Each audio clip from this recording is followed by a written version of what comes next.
forget.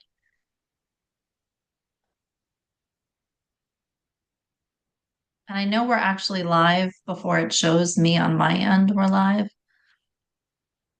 So I often start talking while I'm trying to do the Zoom. You'll have to teach me how you do that when we have our chat. I don't know how to do that. Uh, is your home working for you or against you?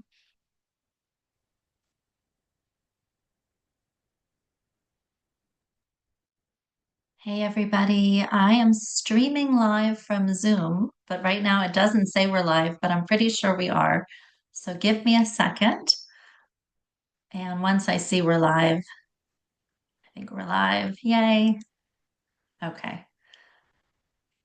Hi, everybody. This is Heather Sunderland with Health Coaching by Heather. I am super excited to have my guest and colleague, Christina Greenfield, with us today. She is a attorney and she is a certified passive home, am I getting that right? Home builder You got it. and founder of Conscious Healthy Home. And I have learned so much from her in a mold professionals group that we are in. And I thought it would be really fun to bring her on, let her share a little bit of her story, why she's doing what she's doing, and for us to talk about if your home is working for you or against you on your healing journey. So, Christina, can you share with us your story that got you into this place of being a passive home builder and starting Conscious Healthy Home? Yeah, I'd be glad to. Thank you so much for having me, and thanks for introducing me to all of your audience. I'm really grateful to be here, and I hope I leave you guys with some good nuggets. So as Heather mentioned, I founded Conscious Healthy Home about 3 years ago now. And it was by virtue of my family's own personal journey going through mold. Um, I think as probably many people can relate, when a lot of us go through it, we're the first people we've ever heard of, in our immediate circles to experience it, and it that alone can kind of cause a stall in our progress because we're just in the state of disbelief, that our homes or our environments could cause such illness to our families. We have such a personal connection to our homes that it kind of feels like a betrayal in a way. At least that's how it felt for me. And so it did take us a minute to really accept that it was our home that was causing a lot of issues with our family. So we have a family of four, and not all at once because it takes some financial resources to get all the testing done and things. But we confirmed eventually that all four of us had what's called chronic inflammatory response syndrome, and it was exacerbated by our home. So, living in a home that was compromised. And what was really difficult to digest for me was that the home was a beautiful home. I mean, you looked around and we were like, wow, we made it. This is such an amazing place for us to raise our family. But have somebody introduce to us the idea that it could be our home that was causing. My daughter was the one that really kind of got us on this journey, but she started exhibiting symptoms that eventually earned her an autism diagnosis. And eventually, we learned after we moved out of that house, once we figured out how compromised it was, that it was a misdiagnosis because many of her symptoms were related to neurological inflammation, which relieved once we left the home. So I was really fortunate to find a functional medicine doctor that I trusted, and she provided us excellent guidance and support, and she still does today. And so I didn't really have to dig into the health side as much, but what was still very much an open question for me was, how do I make sure this never happens to us again? And that answer was not as easy to figure out. So I founded this company as I was figuring it out because I was really dedicated to helping other people understand how their home environment could potentially be impacting their health. And not just understand that, but I wanted to have actionable guidance to be able to provide to people to help them avoid, going through it two, three times again. And so then I sought certifications because intuitively, just practicing law for as long as I have, I knew that once when you give people guidance only based off of your own experience, it's limited. And so I wanted to learn more and figure out, it's not just me repeating what I experienced personally, but I want people to know better. I want them to heal faster. I want them to rise higher than we did. And so I sought these certifications in the building science pathways because what I ultimately figured out, and I hope this is not news to anybody, but mold is not actually the defect. We get so focused on removing mold, but mold is symptom, much like our inflammation symptoms in our body, and it's not the defect itself. So all these different building science and building biology certifications that I received in the networks that I'm part of in the construction industry helped to shape my understanding of how we could effectively communicate goals as clients who are mold sensitive and who have experienced mold in a way that construction professionals can understand and can actually action. So with Conscious Healthy Home, primarily I help people who are building new homes. So we're trying to build the right teams. First, we're establishing the goals. Then we're building the teams that can help clients achieve those goals. And then, we're going hand in hand in execution through the entire new build process, and also going through similar methodology and remediation as well. So you're helping primarily the new home builders, not people who may be in a home and have to discern what to do, correct? I It's both. It's both. So when I went focus, but ultimately, the need of people, they're just reaching out and saying, okay, I'm not building new. I'm going through a remediation. I'm going through a renovation. Can you help? And that's more of a forensic type help. It's more helping them trace what the potential defects are, and that's some by virtue of how old is the house, what's been done to the house, have you gone through remediations in the past? What are you experiencing? And you sort of so some people start at where they find mold, and I think that's a good place to start, but that's not where you end. You try to trace the pathway to figure out the source, and that's where I help people. Awesome. Well, Mhm. so maybe, I mean, and that was, I'm sure, a very short version of your family's story and Yes. suffering. And I'm so sorry that you went through that. But it's so beautiful to see how God uses these really challenging, difficult stories for good to help others. And and you're out there, educating, and helping people, get to the root cause, of their home issues or help them build a home that's healthy. And Yeah. that's really beautiful to see that come Thank full you. circle. Thank you. Thank you. And I appreciate you. I appreciate you saying that and recognizing that because I do believe, I mean, it takes a while. It took a while for me to get to the point where I found gratitude, and I, gave God the thanks for it. But somebody prayed for us one time at church and they said, "Thank you for revealing this to them." And that really shook me. It took me back because I wasn't there yet. Yeah, I I was get still it. very much suffering, and so when I heard that prayer and I received that prayer, I thought, I am grateful that it was revealed to us because our genetics are what our genetics are, and we chose that house and we chose the path. It wasn't done to us. It was a culmination of decisions that we made, but thank God for the revelation because then we can take steps, even though they were incredibly uncomfortable steps that involved us, being basically homeless for a period of time. We weren't on the street. We were with family, but we didn't have a home, and then having to go through the uncertainty of healing your children and hoping that this thing that has just turned your life upside down is something that is going to cause them some degree of positive trajectory. And it's Mhm. literally faith, but it was that prayer that really turned things around for me because I saw that, oh my gosh, I look back and I see the little where it was hopeless, and there was one little paver that was put in front of us, and that was the next step, and that was the next step, and that was the next step, and the whole time we didn't know what our next steps would be. There was no clear line of sight, so we were truly walking by faith, and every time God provided every time. I think that's how it is. Truly, that's how I see it. I always tell clients as a coach, take the next step that you feel the Lord calling you to take. Hmm. We want to figure out the whole picture of where it's ending up. And on my own journey, that isn't, you just take the next step and you trust Mhm. God to make the path clear and to provide Yeah. each step of the way.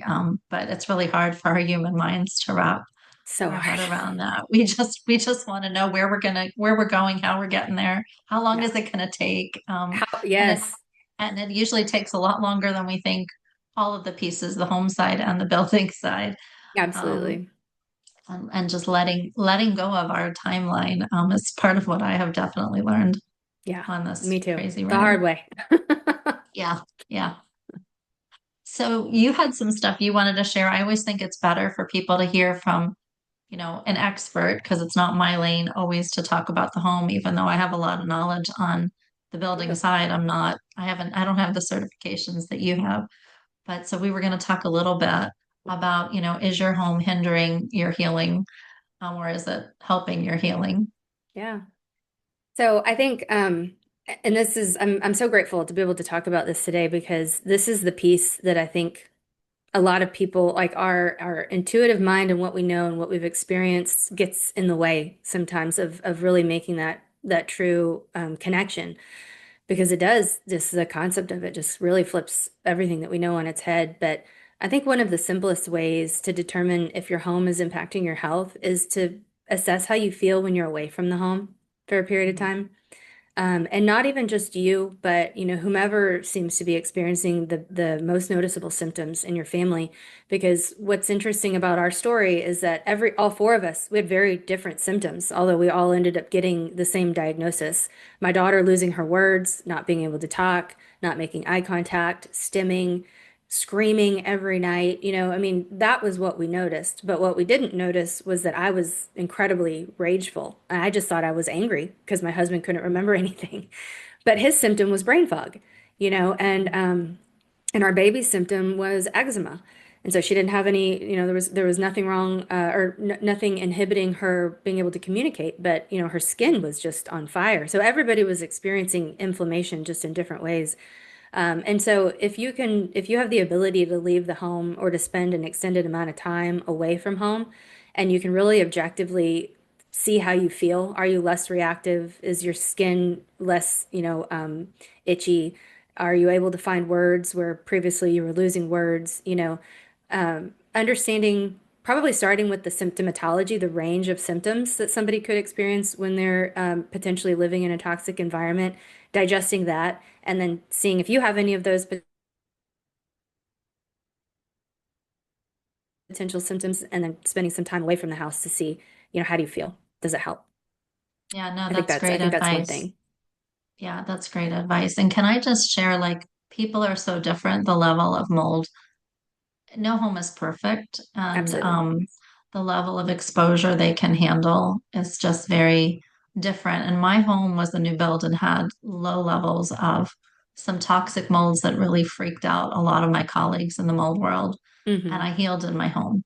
Hmm. But it was low levels, but I was so sick when I got here, leaving the home. I had been exposed my whole life to mold, and I Yep. had other things that led to CIRS, like Lyme and Bartonella. And so I couldn't tell when I left the home that I felt any different whatsoever. It was other people coming into my home and reacting that let me know, oh, this is a new build, but I got to check into this because I didn't. So just, if it's a new exposure and it's moderate or high, people do feel better when they leave. But if Yeah, that's a people are great in low point. exposure, people are different.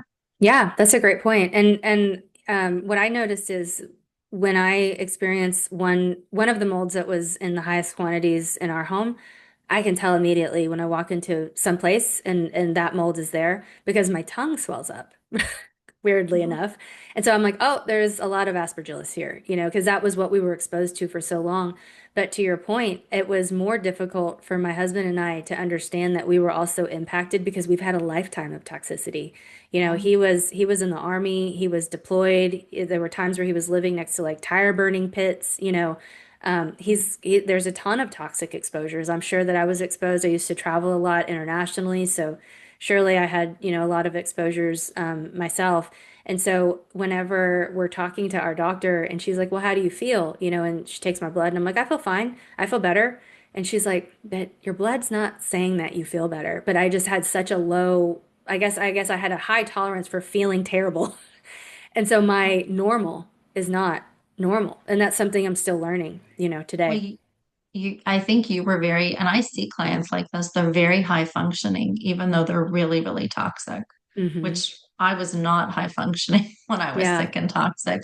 But people are just so different how their bodies experience things. And just even the way your whole family was impacted differently. That's how my family was. We all had different labels. yeah, And I was in the house full time. My husband and son weren't. So sometimes the people who are home, like if moms are home and not working, they have a lot more symptoms than the kids or the husband who's out of the house and not being exposed as much. But mold will absolutely. tip everybody's bucket, even if we have a toxic burden, then you're exposed where you spend, all this time sleeping.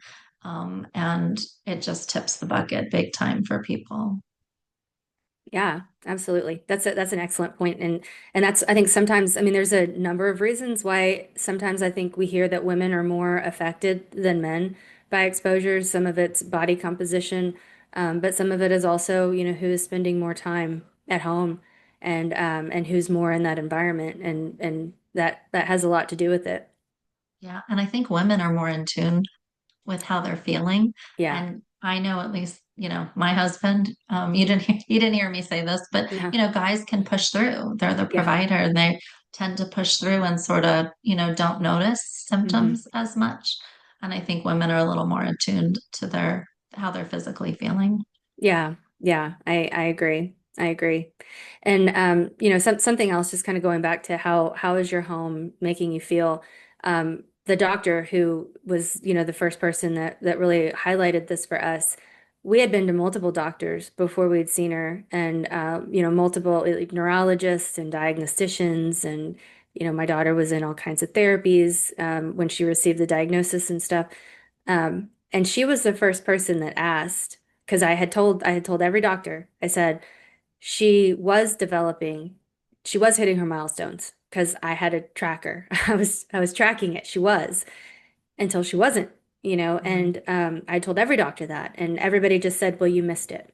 You just missed it. Sometimes kids regress and it's nobody's fault and we don't know why, and you just missed it. And so we kind of lived with that reality for many years until we found this one doctor. When I told her this, she said, what changed? And I think that's an incredibly important question to ask. What changed? If you're noticing behaviors that are different, if you're noticing your relationships are different, if you're noticing that it just feels like, I mean, this might be extreme, but my feeling was like my life is falling apart. The marriage was difficult, the children were difficult, everybody's always sick, everything is stressful. Um, Ask that question. What changed? And if it's something, if there was an event in your house, or if you moved into a different house, or if you're spending time, because it's not just your house, it could be anywhere that you're spending a lot of time, right? Is it a new church? So you're spending time in a new gym, New figure school, out, yeah. yeah, school, yes. Figure out where you're spending that time and if there's any correlation between that change and how you've started to feel. Yeah, that's a really good point. I really believe all of these things, autism, rage, psych issues, when I see clients like that, there's a root cause. And the Mhm. root causes are mold, pathogens, and toxins. And everybody I see, and I've seen people reverse all Mhm. of those labels, but you have to find out, is it the home, is it the school, where what's contributing to people's symptoms. Mhm. I'm sorry that it took so long, for you to get those answers, but it's And like wonderful. I hope too when people hear, when people hear this, sorry, I had a delay. I didn't realize I was talking over you. I'm sorry. No, go ahead.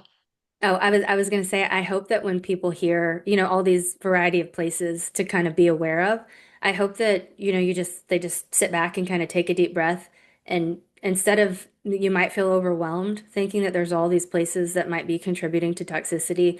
But if you think about it another way, that, if there are a variety of places that might be contributing to toxicity, then there's some low-hanging fruit too. You know, you might be able to choose a different church. Like you might be able to choose a different gym. You might be able to choose a different school, and you can, it's because it's the culmination. Your body doesn't know where it's getting the toxicity from, whether it's home, church, school, or all of the above. And so, if there are a number of places you can, maybe choose some areas to help lower that burden, because I think that's the point. And kind of going back to what you said, there is no perfect home, there is no perfect place, and that's okay. You don't actually need perfection. You just need incrementally better to help support your body so that your body can do what it needs to do to relieve some of that toxicity. Right, right. And if people don't know they're in exposure, I mean, a lot of people, right, we're not doing things to open up the bucket and allow the body to release toxins. And a lot of the Yeah. people who get sick, we have poor genetics, but that doesn't mean we can't heal. It just Yes. means we have to open up those pathways and start doing some things that'll support the body to detox and start just thinking about what we're being exposed to, not just the mold, but even if you're living in mold, you can, I stopped dyeing my hair. You can pick and make choices about what toxins you're bringing into your life in your home, cleaning products, hair products, skincare products. And you don't have to do it all at once. Just, Yes. you're replacing something and you choose a cleanerly sourced lotion that you're putting on your skin or better choice for makeup or wherever you feel led. Um, it takes time to make those shifts. I think I was a little shocked how much in our world is toxic. Hmm. So we have a choice that we can make about decreasing that burden. There's a lot of things we have no choice about, Yeah. our air, and our air outside and what we're being exposed to. But there's so many things we have choices, which is beautiful that we can Yes. make those choices. Yeah, I agree. And I think that's important. It's really important for people to know that all the choices, small choices and big choices, they're worthwhile, every single one. Every single one, Yeah. because it just gets you, that much more grace and leeway to kind of give your body that reprieve. And so, sometimes I talk to people and they can't go through remediation, they can't go through renovation, they can't do a new build. And so, we don't can't do, we focus on what we can do because if you're getting the dust before it becomes airborne, before the mycotoxins are able to, you know, fly around. You're getting them, you're capturing them. The HEPA vacuum, a Swiffer wipe, something that's magnetized to where it can attract those molecules. You're capturing them and you're throwing them away. So that's one less, one less area of Right. exposure. Even if Right. you would have liked to have gone through a remediation or renovation or something, if you can up your cleaning, that can help significantly. Take off your shoes before you go into the house.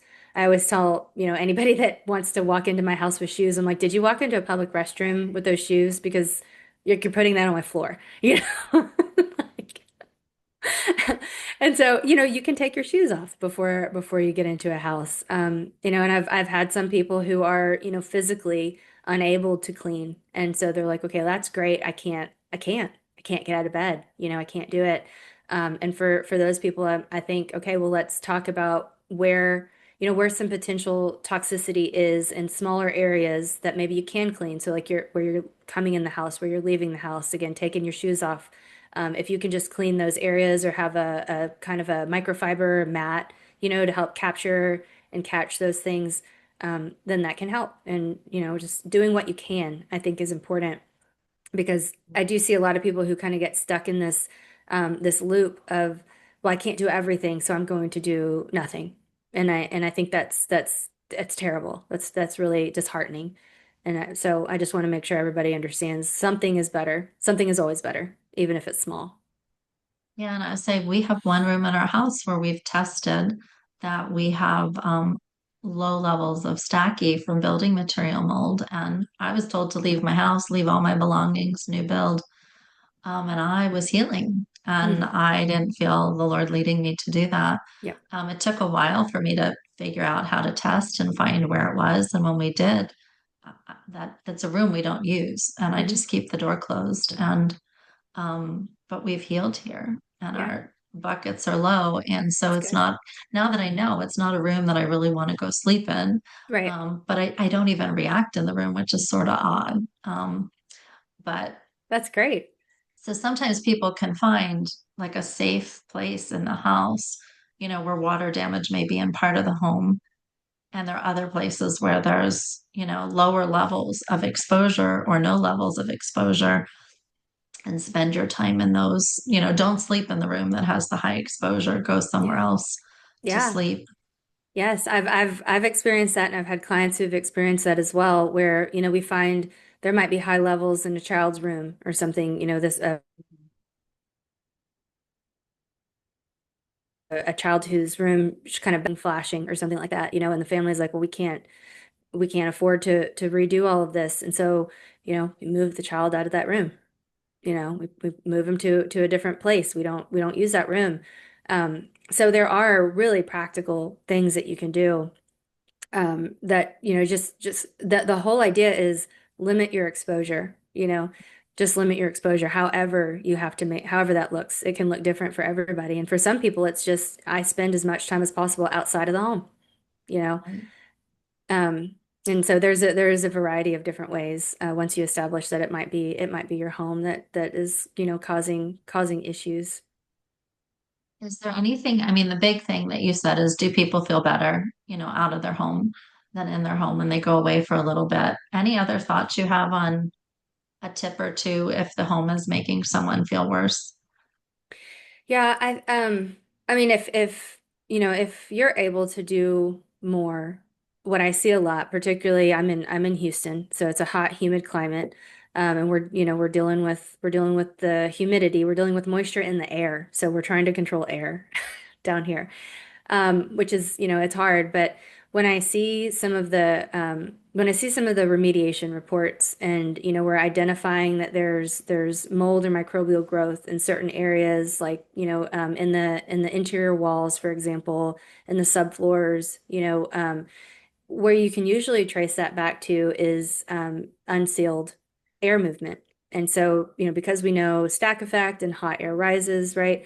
But in Houston, we have a lot of construction where we have unconditioned vented attics. So it's hotter than it even is outside in our attics. And that's where the lungs of our home live. That's where generally our HVAC system and ducts run through. Um, and so, unfortunately, that's where we see a lot of issues, because we've got cold, cold, cold air moving through the hottest of hot air. That's not even, it's not even being able to exhaust properly, because, there's certain issues with the roof and the way the air is moving. And so, when we can trace things back like that, and we can see, well, it's a combination of, back in the day that this home was built, these areas were not air sealed. And so, we've got to figure out, well, what do you want to do? What can you do? Are we talking about a complete rebuild, encapsulation of the attic, and now we're bringing the attic into the conditioned space? Then what are you going to do for dehumidification in that space, right? So it really depends on your climate zone. It depends on what you think there might be the source of. But when you're seeing it where it's not attached to like plumbing or something, or a penetration in the envelope, then it's probably air movement. And if it's air movement, air requires pressure and a pathway. So the pathway is the unsealed areas, and you have to figure out, well, what's the pressure? Is it that the HVAC was replaced and it was improperly sized? Was it improperly installed? Do we not have enough makeup air? Did we put in a giant stove and we didn't put in the right amount of makeup air to compensate? Because another just kind of simple concept, whenever you turn on your exhaust vent or your kitchen hood, the amount of air that pushes out of a house is the exact amount of air that it pulls in. It's a one for one. So the question is, where is the air pulling in from? Do you have a dedicated makeup air? Because if you don't, like a lot of the older homes was exhaust only ventilation. And so, there was no makeup air. So your makeup air, your quote unquote makeup air, is getting pulled in through defects, through the cracks, through the crevices, unfiltered through wall cavities. And if air is moving through wall cavities and it's moisture-laden air, then you can be pretty sure that it probably has created a conditions conducive to mold, because we have mold-sensitive materials back there. And so this is the way that we trace what could potentially be the source or sources. Usually, like, if it doesn't have to be just one source, it could be many. But you really have to work together with the homeowner, with a mold inspector, if we establish that there's mold, and also remediation company. And then you have to bring in a build back company. And the build back company is important because Once we establish what the source of the mold was, so was it was it because of pressure pathway, something like that? Was it air infiltration or exfiltration? Now we have to figure out how we make sure that doesn't happen again. So this is where I see a lot of failures consistently over and over again because we have people doing this and nobody is putting the pieces together. And they're doing this not because they're bad people, but this is the virtue of how the industry works. And a lot of, mold inspectors, for example, they don't have to have any type of forensic or building science, biology, physics education. And so what they're tasked with is finding the mold. They find the mold, they identify it, but they're not really tasked with finding the source, right? So they say, I see it over here, remove it, and this is how you remove it. But the next question is, why is it there in the first place? Right, right. You Why know? is it there? Yeah, yeah. Mm-hmm. And finding the path to how it Yes. got there. Yeah. Yeah, and that this is the piece that I mostly help people with because it takes the whole team coming together. Because it's not just me saying, oh, XYZ. It's me, the inspector, the homeowner, the remediator, the build back company.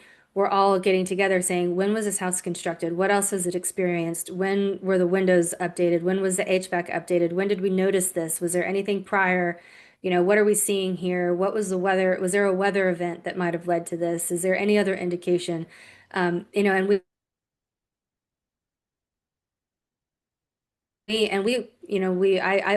is no Superman in this. I know everybody wants somebody to be able to just definitively come in and fix it, but there is not one person that fixes it. It really takes a team effort and it takes involvement of the homeowner because, ultimately you don't want to outsource what's going on with your home because you're your first line of defense. You're your last line of defense, honestly, because I remember, just thinking we did all the right things in our home. We had all the right inspections. We paid all that money for all those things pre-diligent, doing our diligence pre-purchase.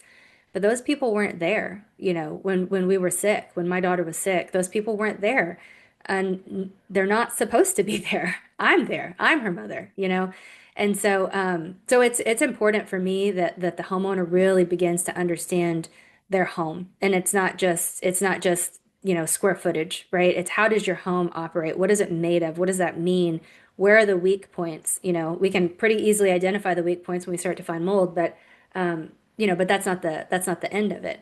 And so I think it's really, really important for people. You don't have to become, a building scientist or a passive house builder or anything like that, but you do need to understand kind of, where are areas that you need to keep an eye on so that you can call someone when you see a compromise and you can take care of it before it becomes a bigger issue. I like that. We need to understand the basics. Hmm. They don't need to have the knowledge that you have, but Yeah. Yeah, and very simply, I mean, for everybody, the areas of your home that everyone should really be watching, and you can look at it while you're cleaning, while you're dusting, your windows. Windows are one of the weakest points in the building envelope for a variety of reasons. One of them is that sometimes they're not so energy efficient, so all of the air that you're cooling or heating inside can, easily transfer through the window pane, especially if it's like a single pane window or something like that. So sometimes you'll find condensation in the window, and you'll want to make sure you get that taken care of before it becomes an area that creates mold, right? Or sometimes it's installed incorrectly, so the flashing is bad. Windows are a super easy one, so while you're dusting, while you're taking care of your blinds, just take a look. Do you see anything? Do you see cracks? Do you see shifting? Do you see hairline cracks kind of in the drywall? That might be an indication that maybe there's a compromise. You could get a very inexpensive moisture meter, one that doesn't even, require that you poke holes in the drywall, but you can just kind of take a look and remember gravity too, right? So if water comes in and the window is compromised, it's going to run down. And so pay more attention to the bottom corners of your windows and run your moisture meter kind of on the bottom corners of your windows. Doors, because doors are always opening and closing, so the seals around them can easily get compromised. So, when you turn the lights off at night, you turn the light on outside, can you see? That means that you need to do a little bit better sealing, of your door and make sure that you're not getting pests or bugs or air. And it doesn't really matter what climate zone you're in. You don't want outside air and inside air mixing because that's where you can end up with your building materials might hit dew point, which is the point where they could create condensation. and condensation, is water. And so water and building materials can equal mold. So, windows, doors, surface penetrations, just paying attention to what's going on around your home. So how is the home draining? You don't want any water that's coming down on the off of the roof to splash and then, potentially splash up into the weep holes if you have a brick house, for example, brick cladding. You would want to kind of make sure that you've got gutters on your house, that they're clean, that they're working, so the water is moving. It's always moving away from the home, not sitting. And it's just a matter of managing that moisture. Yeah, stuff that I like never knew, right? Hmm. Until you deal with mold and you look at your property and yeah, stuff I never ever knew. But it's Yeah, really good stuff to understand if you're purchasing a home or looking for a new home to be looking at those things. yeah, So important. absolutely. I agree. So if any of you have questions as you're listening to Christina, please write them in the chat. We are streaming from Zoom. I can look at them real quick. I don't usually do that and see if there are any questions. Christina, was there anything you wanted to add? Um, There was so much information. yeah. No, I think I'm looking at my notes here to make sure that we talk about everything. Oh, so other area. Let me just go on a little bit then. Other areas that people might want to keep an eye on. So definitely keep an eye on your mechanical system, which means your heating and cooling system. So depending on your climate zone, it's probably going to be housed in the attic, or it might be housed in the crawl space or the basement. Areas that we don't usually want to spend a whole lot of time. But if you think about what those systems do, particularly the ducted systems is what I'm talking about, those are the systems that are carrying the air in your home. So it's the lungs of your home. And normally it's a closed system, so that means that it's just pulling air from inside the home, it's heating it or cooling it, and then it's pushing that same air back into your home. And so you want to make sure that you really, really maintain those systems. I know some people whose systems are, in the crawl space, and they're like, you literally have to crawl to get in there. And inspectors won't go in there, and I've never looked at it. And so, my simple answer is, well, that's something that you're going to have to do, because if nobody's ever looked at it and nobody's ever inspected it, and it's 20 years old, the light. So you want to make sure that you can get in there. And this is one of the things that, my new build clients that we spend a lot of time in the beginning design phase, actually really focusing on the design for the HVAC system, because we're like, well, we want it to be somewhere that you can actually get to maintain it, you know, because you're not, I mean, human nature, you're not going to maintain something that is uncomfortable to get to, crawling through spider webs and things, it's like Right, nobody really right. wants to do that. And I don't blame you. So make it easier on yourself. But if it's not, and you're in a home that's like that, suit up, put your little suit on and go in there and take a look. Because again, you're your best first line of defense, and you're looking for any air leakage, any 90-degree bends. Because if anybody's ever seen a flexible duct for the HVAC system, it's like silver on the outside and it's fluffy, and on the inside, it's almost like that corrugated pipe that you would put in your garden. It's kind of rigid but bumpy on the inside. But that insulation on the outside is supposed to protect the cold air that's moving through those ducts. And if you've ever seen some poorly installed HVAC systems where those ducts they're squunched when they're trying to connect them to different areas, to the plenums or to other or to the vents and things like that.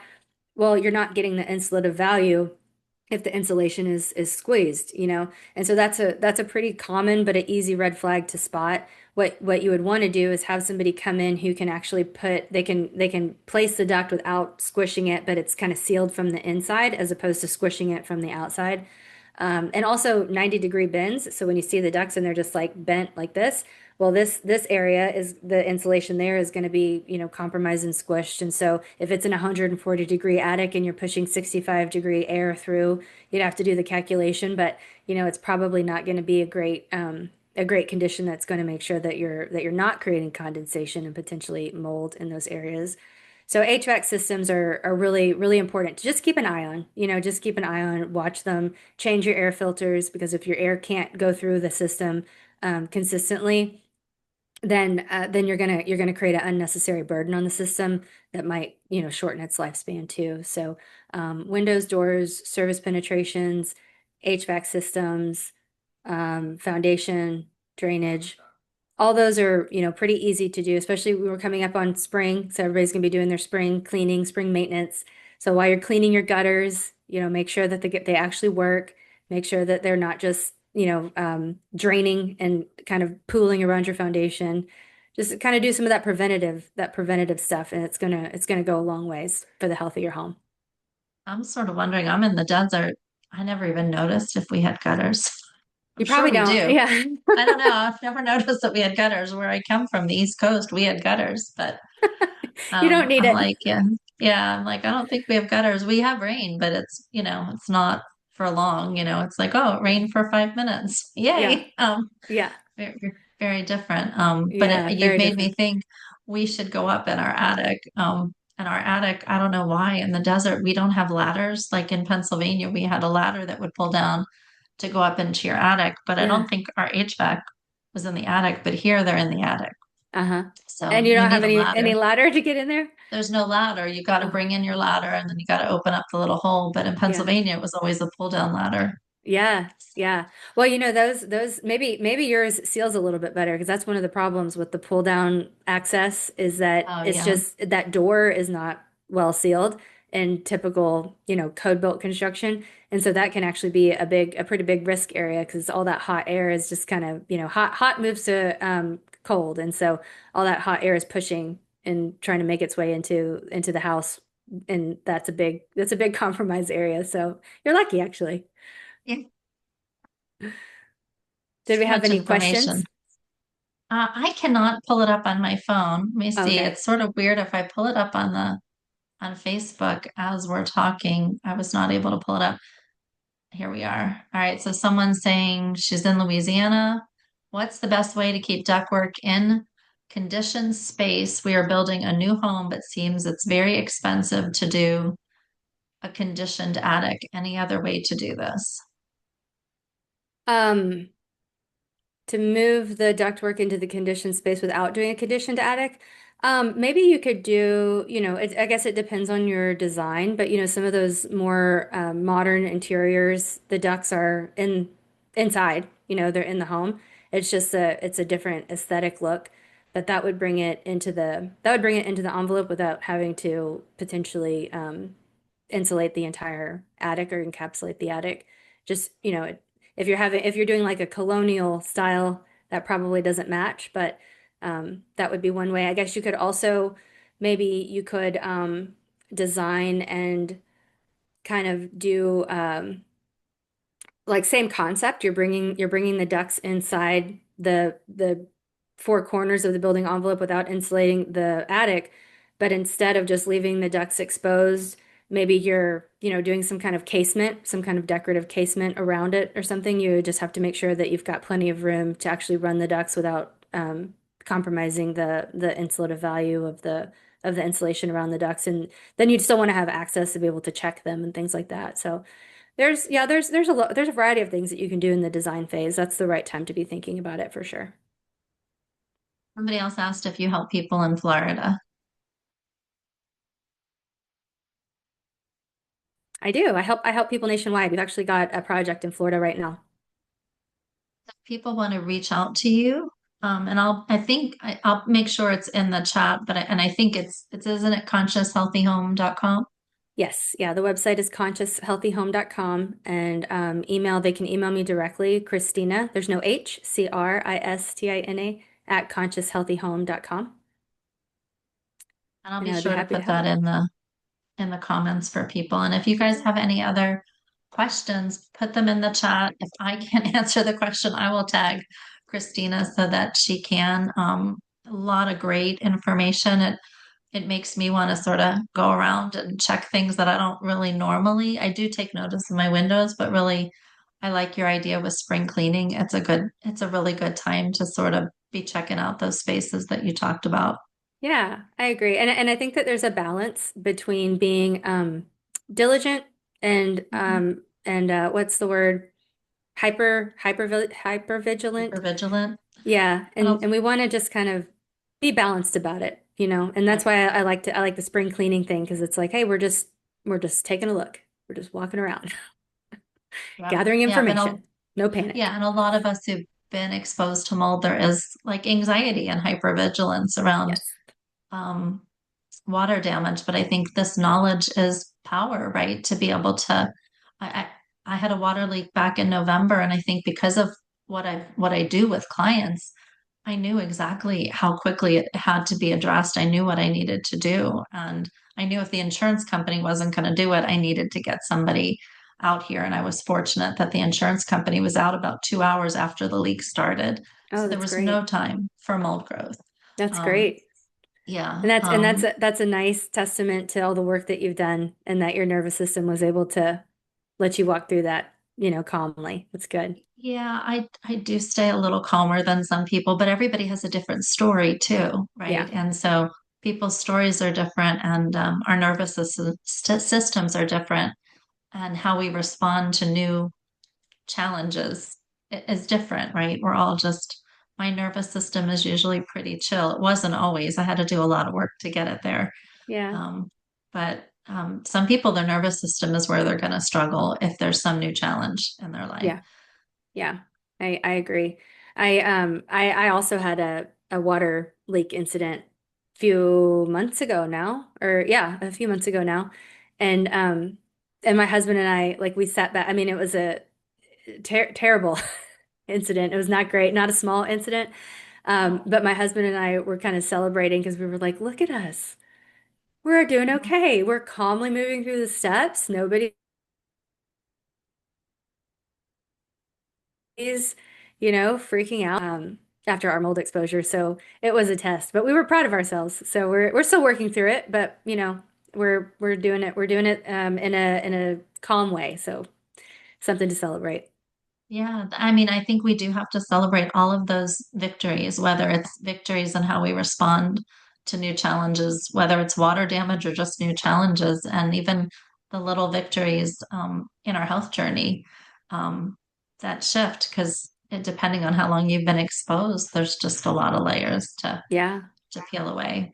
yeah, I agree. I agree. And th I also started thinking of one other thing that might give people peace if they're not already doing it. And if you're in a more humid climate, or even if you're not, but definitely if you're in a more humid climate, on Amazon you can get these little humidistats, and they're not all that expensive. They're pretty cost effective, and some of them will connect to an app. I know not a lot of people, or some people might not, have things connected to an app. Some of them are just battery powered. But my point is, you could put one in every single room. And the reason why is to collect data. And I think that for me, data helps me feel more confident, and it helps me to be less hypervigilant.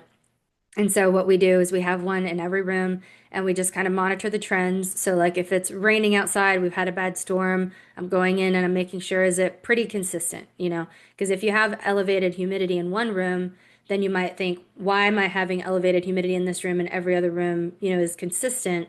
Then you might want to check the window. You might want to check whatever kind of penetration is on an exterior wall. You might just want to do a little bit more checking, but you won't know to do that if you don't monitor the trends. So that's something that I like to do, very inexpensive, and you don't have to look at it every day. You can just kind of look at it as you pass by, again, as you're cleaning a certain room or something, and just kind of take note. But that can be something that's helpful and helps people be proactive. Is there a recommended, I know in my head what I've heard recommended, what humidity level that you would recommend, say, for people in Texas or a more humid climate? Yeah, I like to stay below 55, as close to 50 as possible, ideally. And lower than that, usually you've got a whole home humidifier, dehumidifier. But if you don't have a whole home dehumidifier, then you can even get standing dehumidifiers. If you have a two-story house, put one on each floor. In Houston, and particularly in humid climates, you've got to pay attention to humidity. A lot of times, HVAC companies will tell you, well, your system is automatically going to dehumidify. And that's like kind of true, but not actually true for people who are concerned with trying to keep humidity down. I mean, there is a dehumidification effect. For example, there's condensing coils inside a HVAC system, and so that's where the condensation is going to sit, and if it's properly sized, vaporize off. But that's not true. That's not active dehumidification. And so, in these hot, humid climates, you need some more active dehumidification typically. So a couple of dehumidifiers on different floors or spread throughout the house is as much as you can, as much as you feel comfortable being able to maintain, because you still need to maintain them. You got to dump the water. You got to clean them out. You want to make sure that the filters are not dusty and dirty. And so don't overdo it with the Gidgets and Gazmos, but just, start with one, see how you do. If you can consistently stay below 55, then stick with one. If you're finding that it's difficult in one room or one floor, maybe add another one. But don't overdo it because then that's not going to help if you can't maintain them. No, that's real. I like that. That's really good advice. To start with one, because I think we Yeah. get over ambitious and then you're like, oh my gosh, there is maintenance with dehumidifiers. Yeah, with the dehumidifiers, with the air purifiers, with, everything. It even Yeah, the yeah, water alarms, I like to put the water alarms underneath the sinks and things. You got to change the batteries, you know. yeah. Yeah, I don't have water. I don't have any of these gadgets yet. Yeah. And I've thought about it. And yeah, everybody's different, I think, what they need for peace of mind. Hmm. And if it gives you peace of mind, it's well worth it, to do that, Yeah. to have the peace of Yes. mind. Yep. And on the opposite side, if it makes you anxious or nervous, the maintenance, and don't do it. Yeah, Find another way. yeah, yeah. I Yeah. love that. No, a lot of really great information. You said you had a gift, I think, Yes, I for do. our I do have a listeners. gift. Yes. So thank you everybody for listening and tuning in. Thank you for the questions. I really appreciate any opportunity to help give anybody information that I've got. And so, especially for Heather's listeners today, if you use the code HCBH, so Health Coaching by Heather, HCBH, then when you go to conscioushealthyhome.com and you click on guides, you can get any of the guides for free. So I Oh, hope that I awesome. hope that you find something that can help you. We've got guides on water events, actinomycetes, avoiding cross-contamination, hiring builders. There's a variety of different guides there. So Yes, I yeah, hope I've people got, can find something they need. yeah, the guides are really great. That's really sweet. I will add that to the write-up above our little Zoom so people have your website, your email, Great. and the code. And I appreciate you taking time out of your busy day, your very busy day, to That's good. educate and share your story and give people some empowerment of some things they can do to make sure that their home is healthy, or to have some clues that their home may be negatively impacting their health. And if there are any questions we missed when I turn off and I'm not seeing clients, I'll check and I'll tag Christina if I can't answer the question. But thank you so much for sharing your knowledge. Thank you. I appreciate the opportunity. Thank you. Thank you very much. And yeah, I hope that this helps somebody out there. I'm positive it will. Thank you, Christina. Have Thank a you, great Heather. day. You as well. Bye.